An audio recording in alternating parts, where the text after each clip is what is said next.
and I am here with David Davidson, also from Harvard University, and Julie Solmazic from Boston College. And a number of our colleagues are also on the line. And we appreciate all of the farmers who are on the line. We're really excited to share with you the project that we're trying to undertake and that we vitally need your participation in. So we're so excited to have you. So what we'd like to do this morning is walk you through the project, talk to you about sort of how we've thought about it and what the next steps are. And then at the end, we will try to answer questions. So on the webinar, there is a place for you to write your questions, and we'll go through those and try to answer them, but you could also just wait till the end and ask them verbally. And we'll do our best to answer them or say we don't know the answer to that and move on. So again, welcome. We'll talk you through it, but we'll make sure we save time at the end for questions. So let me turn it over to Julie. Thanks, Krista. So I just wanted to give an overview of kind of the why behind this initiative. If folks haven't already heard of the New England Food Vision and they aren't familiar with 50 by 60. So I believe in 2011, University of New Hampshire put out a report with several collaborators across the New England states, which they called the New England Food Vision, and part of this vision is what they call 50 by 60.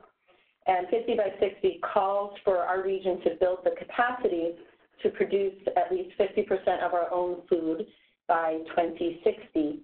It's a long-term goal, it's a long-term vision, and institutions such as ourselves, hospitals, K-12 schools, and correctional facilities are all part of the change makers that have the opportunity to contribute to this 50 by 60 goal. And so our three institutions, Tufts, Harvard, and BC, have all been recipients of the 2018 New England Food Vision Prize, which challenges universities and college dining services in particular to offer more regionally produced foods on their menus. And so I'm going to tell you a little bit about our prize if you haven't already read about it.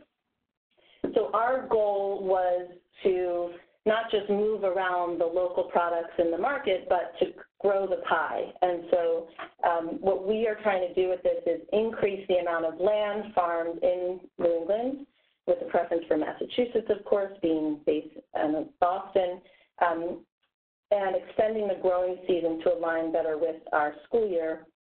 In particular, we were interested in new markets and new and emerging farmers, but we are obviously open to folks who've been doing this for a long time as well.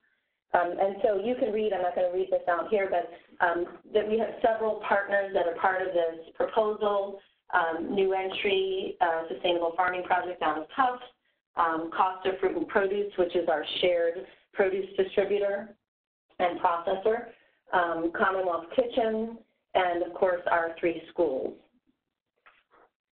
And so just to give an overview, I was trying to do the math, and I hope this is a good estimate of how much food we serve in a school year. So I estimated about 10 million meals every school year. BC does 4 million, Harvard I'm assuming around 4, and Tufts about half of that. So that's a lot of food. We buy a lot of food, as you know. And you can see here, we're all self-op. Some of us have an All You Care to Eat, which is the AYCTE that you're seeing in Harvard's bullet points. And the other piece that we share is that Costa is our common thread. So being self-operated, we have a lot more autonomy and decision power over the food that we buy, the food that we serve, and how we dispose of it, and we're all really proud of that. And you can see, you know, we all have several dining operations across campus, and we're all within about 5 miles of each other. And we all work together routinely. We are all buying local food. We're all already buying local food and sharing sort of those resources, and we all share ideas and best practices, so we're all already good partners to each other, which makes a project like this really easy for us to get together and share that kind of conversation. And just because we're on a webinar here, so it's not very personal, we wanted to just show some photos of us so you can get to know us. There's certainly many other folks that are part of this team, but from left to right, left is Beth Emery, Director of BC Dining. Second is me, Julie Stelmazic, Manager of Regional and Sustainable Food Systems. Krista Martin, Director of Strategic Initiatives and Communications. Martin Breslin, Executive Chef. David Davidson is the Director of Dining at Harvard University. And Patty Close is the Director of Dining and Business Services at Tufts. But we also have several purchasing and procurement folks that are part of this team, and the new entry partners as well.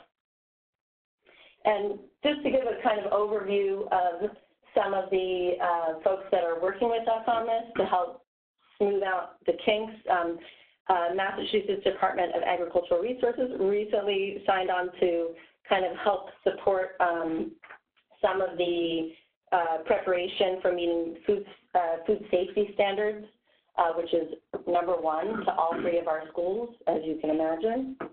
And they also offer to help facilitate some of the forward purchasing conversations. Costa is an important piece of this. We are not able to have deliveries directly from farms all the time, and so Costa is going to be the distributor and possibly the processor as well. And so they will work with the farms and our three schools to handle some of the agreements, pricing, distribution, et cetera. And then New Entry, of course, has offered to support with training and food safety, education, and getting the growers up to speed, particularly new and emerging farmers. So I'm going to pass it off to Krista now to go through the next piece.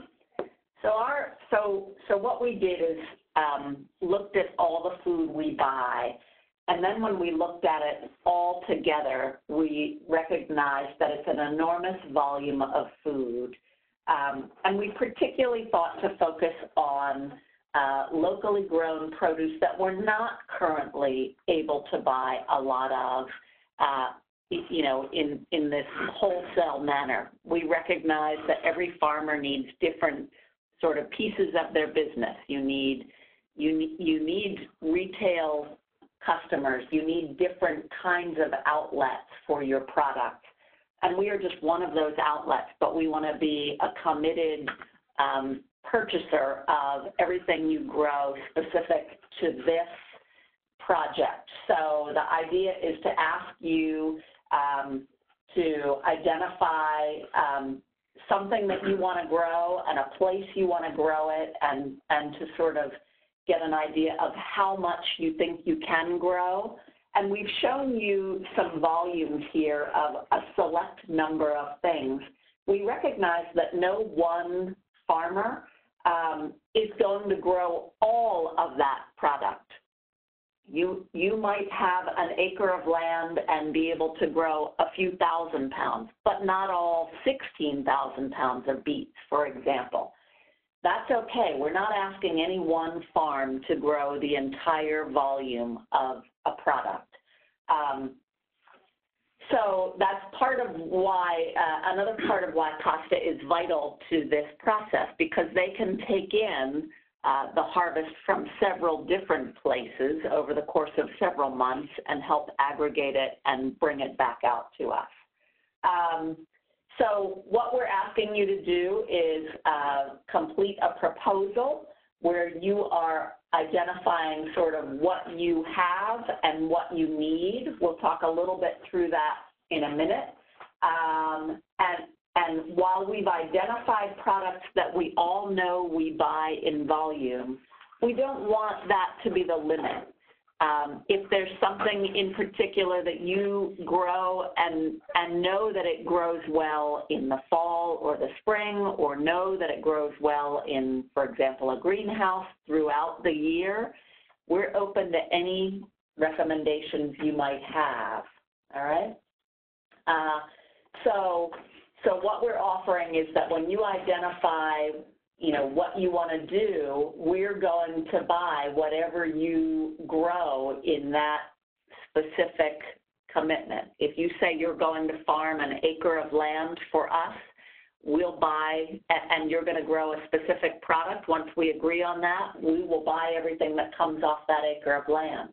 Sometimes you will get the yield that you expected. Sometimes you won't. That's okay. We're in it for the partnership over sort of a longer haul.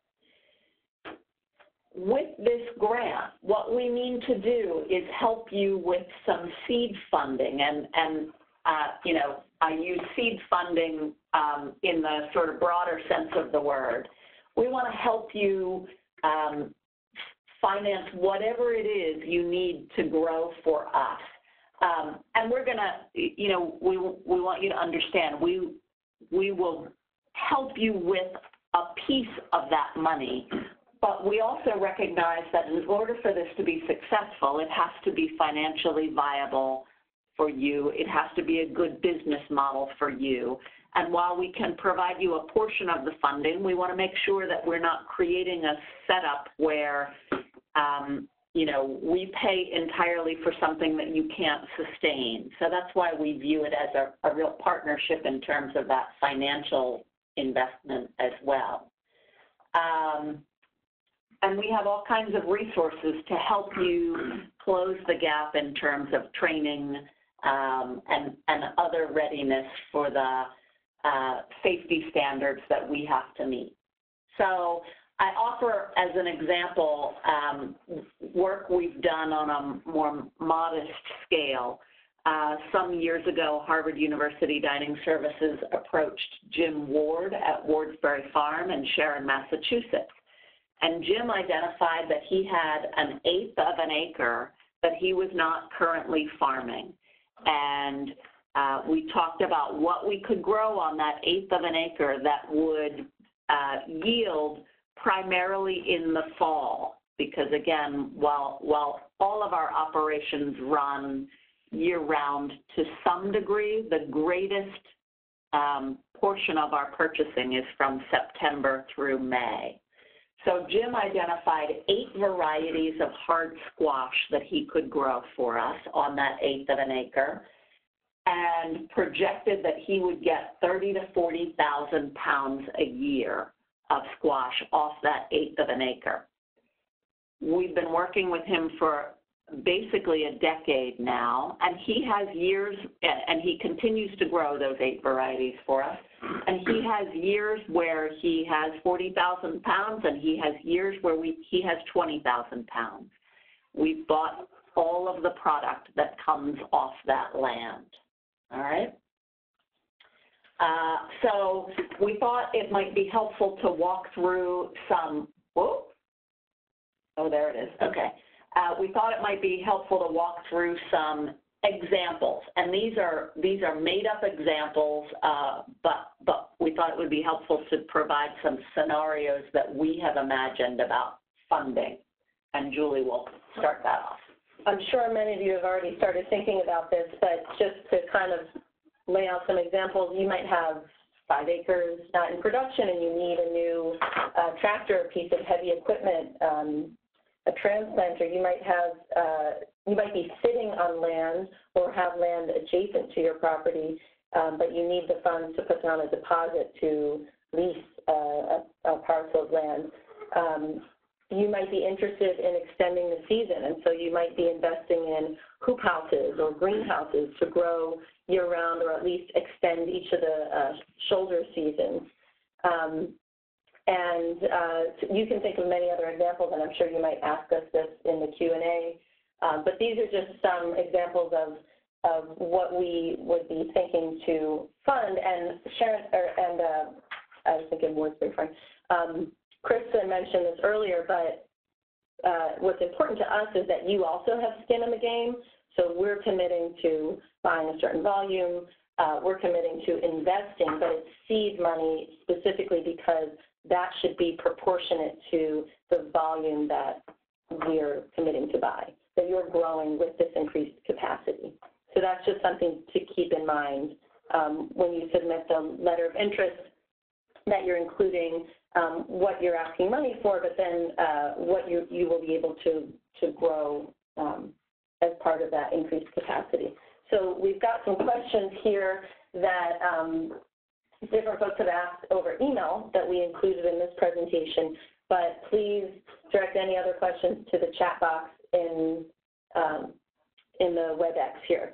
So can I submit a letter of interest for more than one farm? Yes, just submit separate proposals. It'll be easier for us to sift through and have different points of contact. How much funding is available? As I said before, it depends on what you're asking for and then what you will grow with that increased capacity. So it's not a black and white answer, but we can discuss that depending on what you're proposing. Price, how will we determine price? This will be part of the conversation with our 3 colleges and COSTA. In previous models, we've seen where farms have proposed a price, and then we can go from there. So this will all be part of the discussion once we take a site visit and begin the conversation with proposals that make sense for us. Some folks have asked about eggs or lamb or animal protein. We did not include that in our prize proposal, so we're really focused on produce right now. But our colleagues from Smith and their partners in the 2018 Food Vision Prize are working with a really cool local animal protein project, so we can connect you. So just write Krista or myself, and we can make sure that you get connected. So the next steps in this process are that there is a letter of interest, and essentially we're going to ask you a few questions. We're going to ask you to recap sort of what you would like to do, what you would like to grow, what you need funding for, and we're going to ask that you complete that letter of interest by April 17. And I would say to you that this isn't the last time we'll have the opportunity. So if you're interested in this project, but you're not quite ready to throw your hat in the ring, maybe a year from now you will be ready. We'll definitely have a round 2. For us, this is just getting this going is a 2-year project, and there are lots of farms who have already planted what they're going to be growing for the year, or who have already planned out what their year will look like, and they're not ready for this year, but they might be ready for next. That's okay. But go ahead and submit a letter of interest. I've listed the website, the web link online.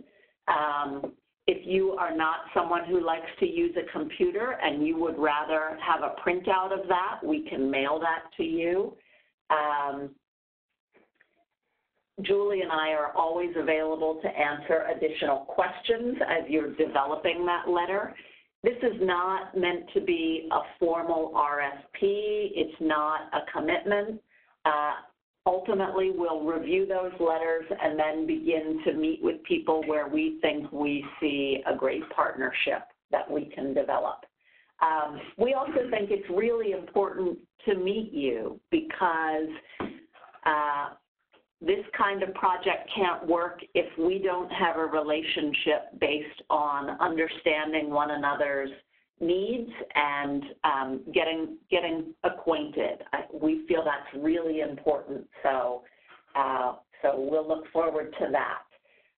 We will try as quickly as possible to identify what projects we think we can move forward with immediately and begin to get that money into your hands. So, if you're able to begin growing for the fall of 2019, that's really awesome. Again, if you can't do it for the fall of 2019, but it's a longer range project, that's okay too. But that's sort of the timeline we're working with here at the outset. So I think what we'll do is open this up to questions. We do have one question on the chat. So we'll take that question first, and then you're also welcome to unmute yourself and ask a question over the voice line, and we'll do our best. So we have a question about, as a product of processing butternut squash, we have marketable seeds for granola makers who currently buy seeds from China. I can buy a seed huller and harvest seeds. Should this be an additional proposal or add on to existing proposal? My gut would be that if there are two separate projects, that it should be two separate proposals, in part because we may decide, we have lots of contacts in the food system. We may decide that something like that is not necessarily something we would fund under the grant, but that we might recommend connecting you with. We have a friend who does seed butters. Maybe they would be really interested, or they make seed nolas. So we don't want to, it would be great to break those things apart, because then we can figure out, we may be all in on part one, and on part two think you're better connected elsewhere. All right?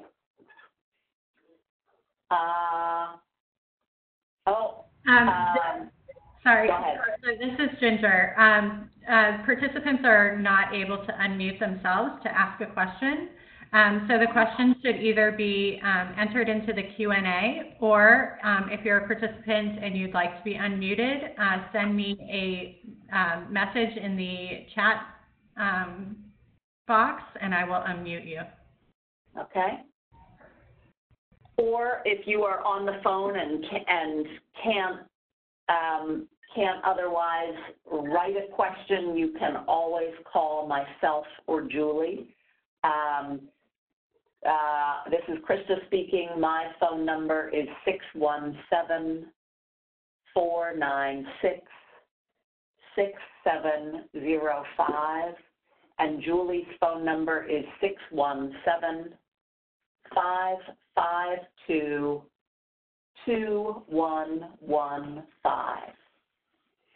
And it's entirely possible that you want to read through this and think it all through some more, and you will come up with questions as you're developing your proposal, so that's okay too. This is Ginger again. I had a question come through. Would a year-round heated hoop house for year-round microgreen production be available? You mean the proposal is that so if I'm understanding the question right, you would want funding to, or at least the down payment to fund the construction of a hoop house for growing year-round. Yes, that's a good example of one of the proposals we're interested in.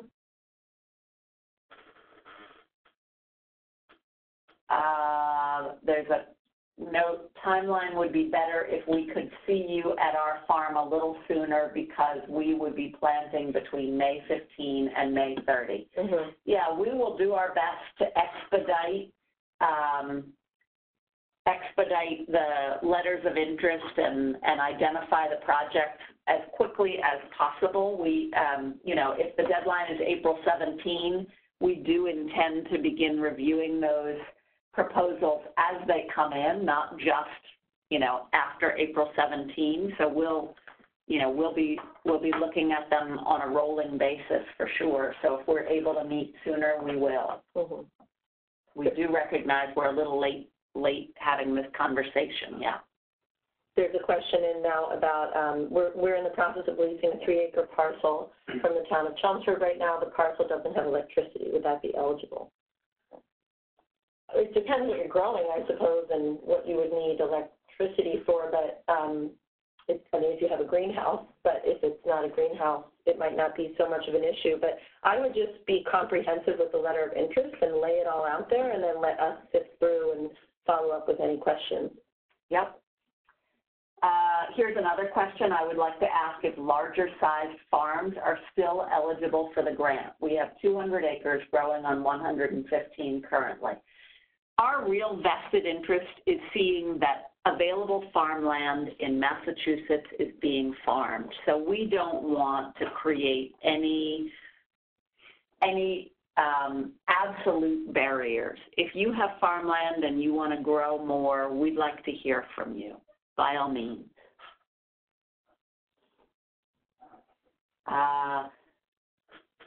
Okay. The My Q&A, is that another one? Let's see. Oh, no.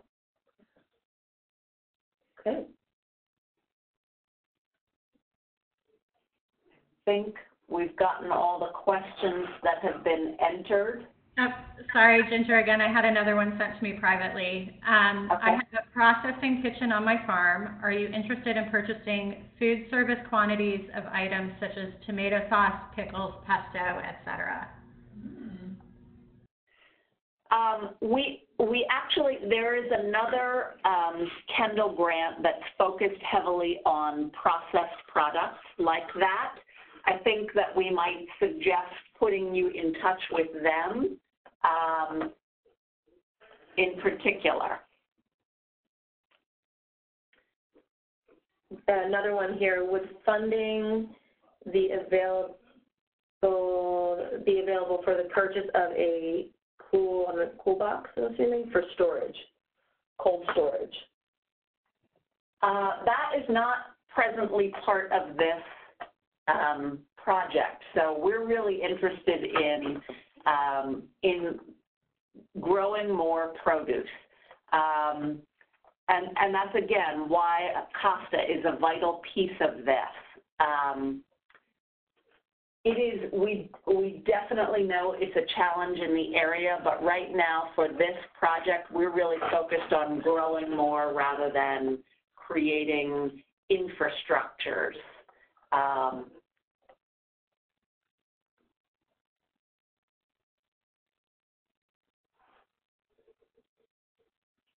How frequently would Costa pick up from the farm?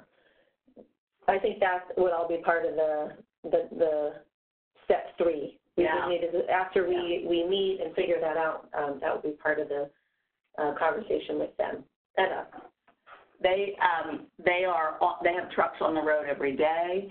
They're traveling all over the state and beyond, gathering from farms all over the state.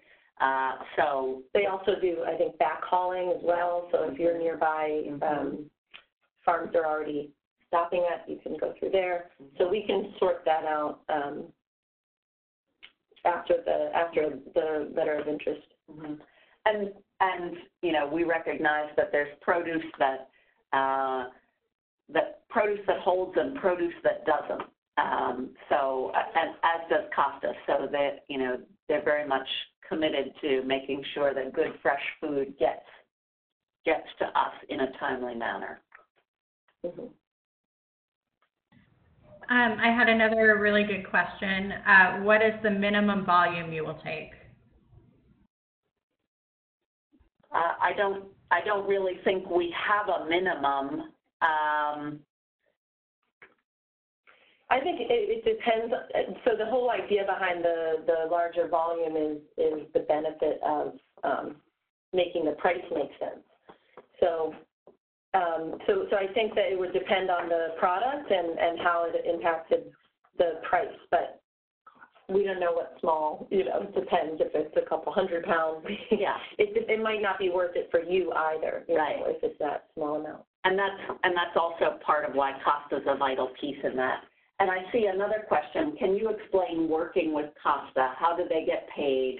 Do I need to factor that into my price proposal? So yes, as Julie noted earlier, we recognize that that's one more piece in the puzzle that for some of you may feel prohibitive because you need to get paid a fair price for what you grow.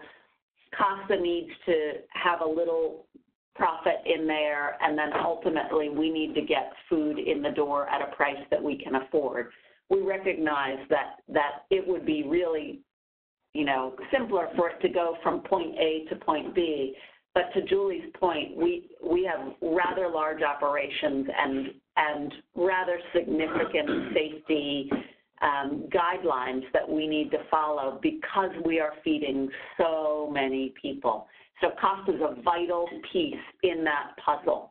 They are wonderful partners to us in that they aggregate, they clean, they very often are doing some of the cutting for us. So we're moving so much food through that we can't process every single vegetable that comes through our door. It's really important, for example, when a carrot comes to us, that it's been peeled and diced. Or squash. We don't have the people to be peeling squash all day.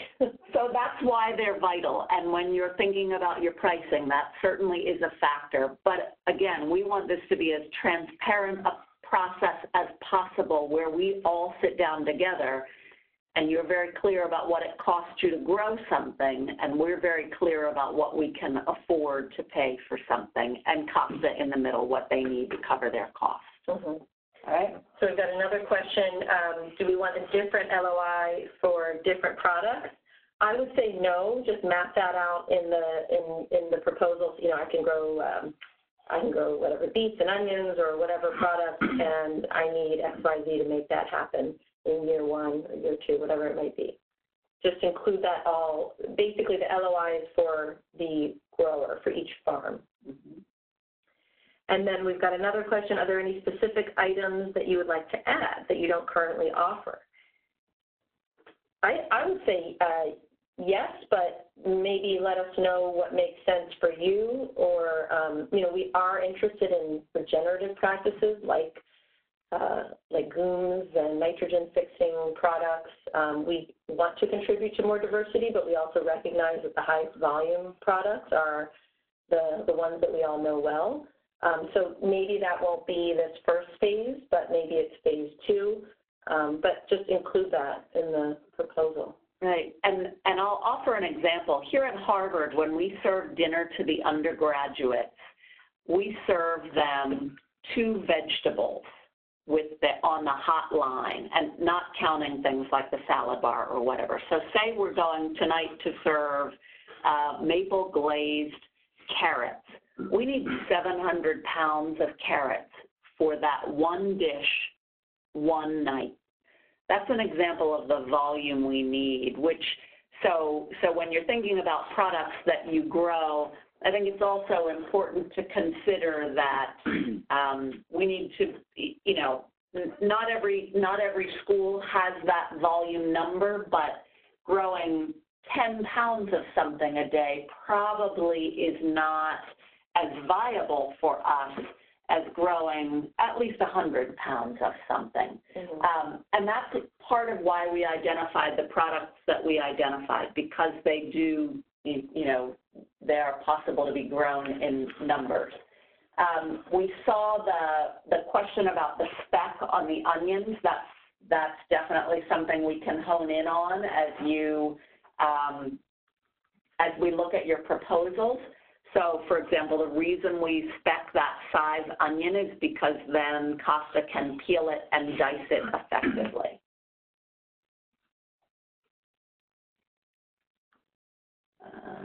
Checking for more questions.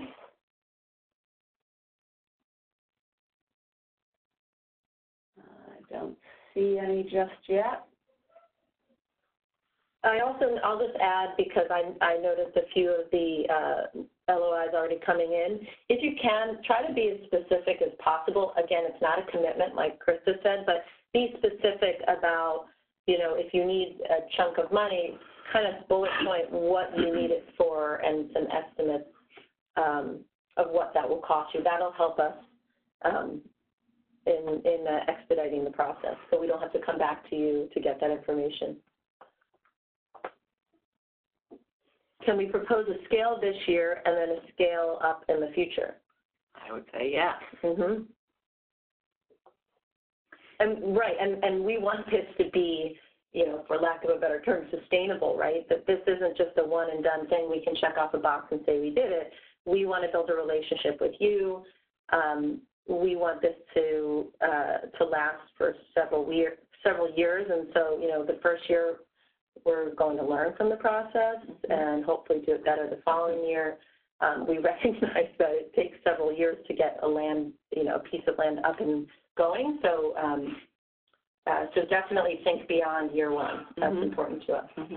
And we also, so a big piece of this grant is to prove that this is scalable. That means just because you start with us doesn't mean that you wouldn't have ambitions to grow it beyond our 3 schools, and that we would do everything we can to help you expand that reach. So we want this to be just the beginning of a new mindset in growing. We got another question. We're interested in leasing land. Do you have any towns or private parties that have land available? David, if you email me, this is Julie speaking, I can try to connect you with some folks that might be able to help you with that. There are some entities that specifically know where there's land that's available for lease. I think it's Land for Good. I was just going to say Land for Good, right? They have land that is not set for, no development, and so that would be a good contact.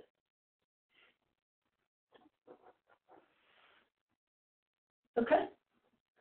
All right. If more questions come up, again, please feel free to call us or email us. We're happy to talk with you. We're super excited to read your letters of interest. And we thank you so, so much for joining us on the call and for what we hope is a great future. Thank you, everybody. Thanks, everyone. Bye.